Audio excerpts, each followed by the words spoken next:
ভারত বাংলাদেশ সীমান্ত দিয়ে আর চলতে দেওয়া হবে না ভুটানের গাড়ি, এই দাবিতেই রাস্তায় বসে পড়ে আন্দোলন শুরু করলেন চালক এবং মালিকেরা। এই ঘটনায় সীমান্তে আটকে পড়ল প্রায় 2000 ট্রাক।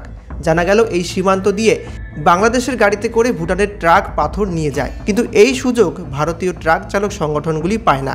আর এই কারণেই অনশন আন্দোলন শুরু। তাদের অভিযোগ, ভুটানের ট্রাকের জন্য তারা ভাতে মরছেন। ভারত বাংলাদেশ সীমান্তের রাস্তায় বসে পড়ে আন্দোলন করলেন শতাধিক ভারতীয় চালক মালিকেরা। এই ঘটনার পরই সতর্ক রয়েছে বিএসএফ। ঘটনাস্থলে যায় পুলিশও।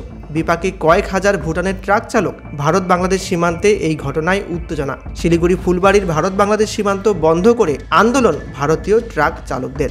যে আমরা যেই 3টা দাবি রেখেছিলাম, সেই 3টা দাবির মধ্যে মনে করো আমরা অলরেডি একটা দাবি পেয়েছিলাম, সুবিধা পোর্টালে যেটা আমাদের ভুটান গাড়ি ঢুকবে সেটা আমরা পেয়েছি।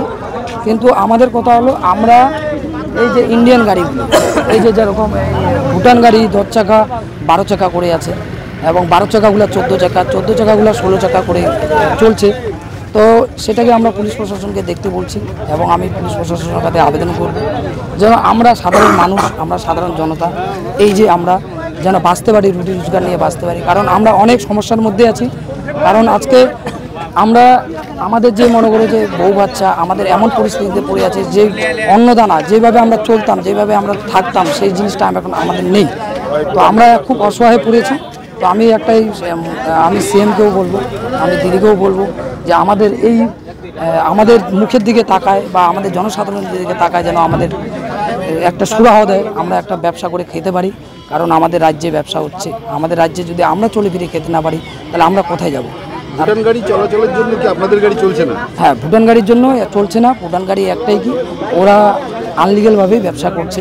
সেটা যেরকম ধরতে গেলে যেরকম 10 চাকাকে 12 চাকা, 12 চাকাকে 16 চাকা, 16 চাকাকে 18 চাকা করছে, এবং তারা সেটা অবশ্য ওদের ভুটান গভর্নমেন্ট থেকে পারমিশনও দেয়, সেটা আমাদেরকে দেখায়।